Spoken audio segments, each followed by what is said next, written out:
black woman.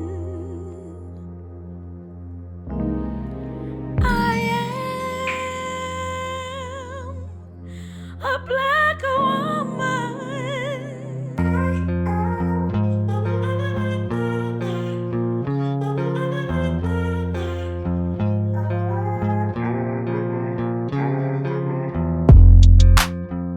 Our body holds the story of our pain, of our generational pain, of our present life pain that has not been dealt with. It has physiological consequences. You come in and your blood pressure is higher. You come in and your blood glucose levels are higher. Those are natural bodily responses to stress.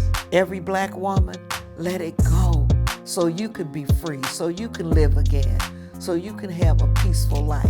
Because I'm taking care of my mind, I'm taking care of my spirit, and the body will follow.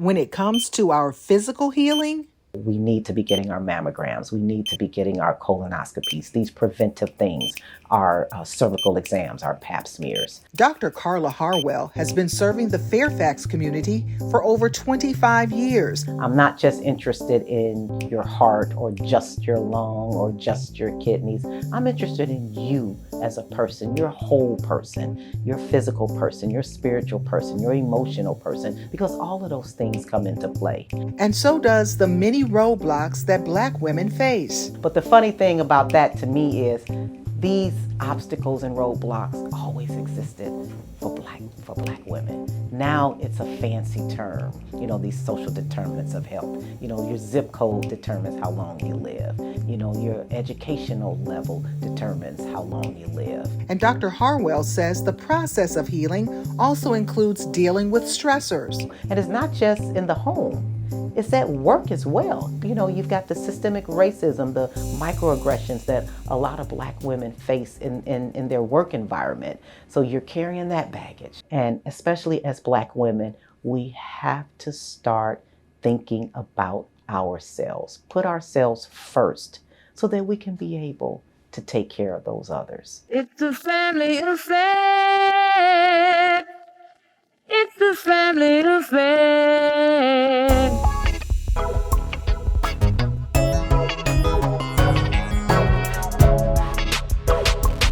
When it comes to the Black family, what goes on in this house stays in this house.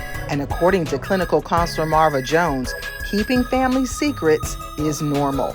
And sharing information about your family, or sharing information about your trauma, or talking about anxiety or depression, all of that was taboo. And with everything that Black women are facing, even as the head of their households, The problem is that we consider so many things to be normal that we don't even take the time to check in. How am I feeling? The first part of the healing process is acknowledging that there is something in your past that you need to heal from, that you need to work through, or acknowledging that you have some depression that you can't shake on your own, that you need to talk about. And it takes time, it takes effort, and sometimes it takes a lot of different emotions. But if you continue to do the work and you stay focused on what it is that you want to get past, you can get healed. But just don't quit. Inhale through the nose. holistic psychotherapist Dr. Kelly Kirksey says there is healing in breathing, especially when stress, anxiety, and depression all constrict our ability to fully breathe and nourish ourselves. Then we're going to have inflammation in our body. The cortisol is going all over our system. The inflammatory response is the cause of so many illnesses. But after a trip to Africa and the door of no return, Everything I began to look at from the lens of slavery and that trauma. I think about the trauma that my great-grandmother, who had my grandfather with one of the people that worked on the plantation or the sharecropping fields, he groomed her for rape. Too white to be raised with his black mother. So I see it. I see that chain and how each generation has experienced pain from that inception. and how it even manifested in her mother's illness. And that sadness and anger had crystallized in her body as this arthritis that was crippling her. It's often connected to unprocessed, unexpressed emotions. So we have to move it physically. We have to get it out. I beat the drum to release, to cry, to laugh, to celebrate.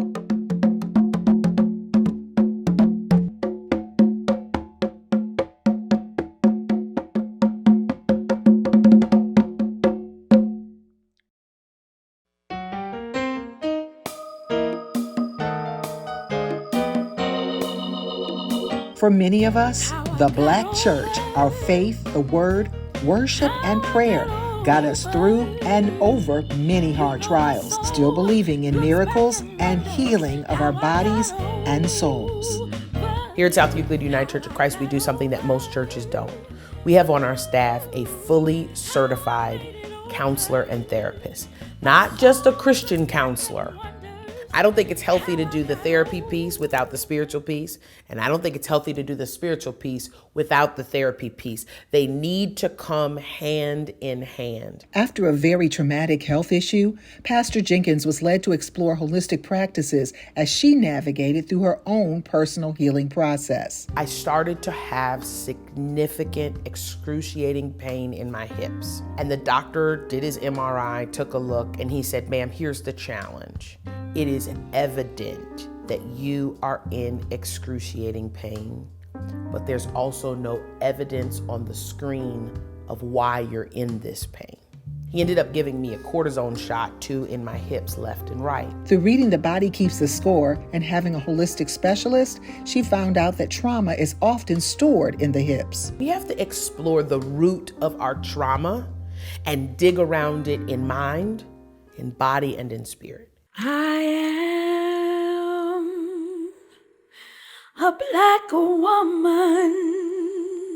And what advice does Pastor Jenkins have for other women? I can have hope and grief, and it's okay. I can know that I'm powerful and feel my weakness all in the same moment.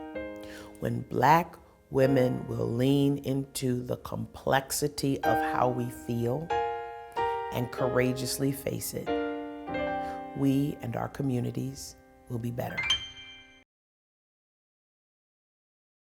I shall not be moved.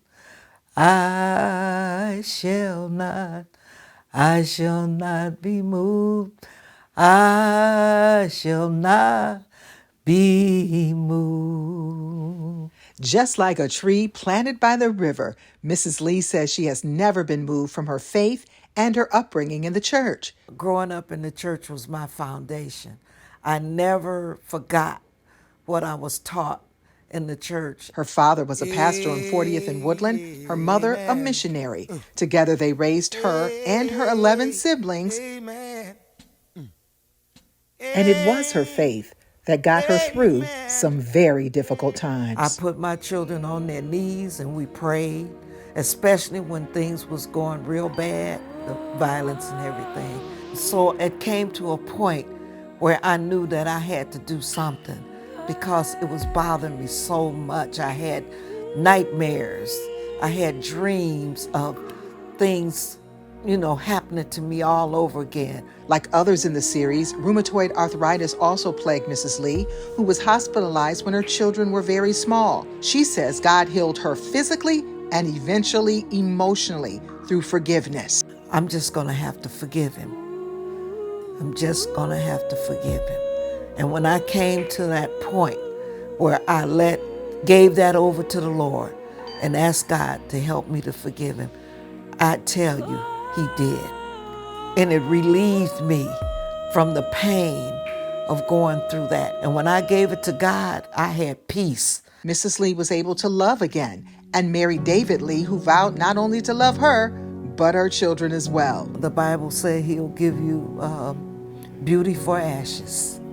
And I said that was my time of beauty. Healing was a relief for Lee. She and her ex-husband are now friends who even attend the same church. And if you find love again, you'll be able to do it peacefully without having that yesterday keep coming back in your life, not holding on to the things of the past. Black Women, Our Hope, Health, and Healing is a production of Intentional Content, Inc. and part of Connecting the Dots Between Race and Health, a project of Idea Stream Public Media, funded by the Dr. Donald J. Goodman and Ruth Weber Goodman Philanthropic Fund of the Cleveland Foundation.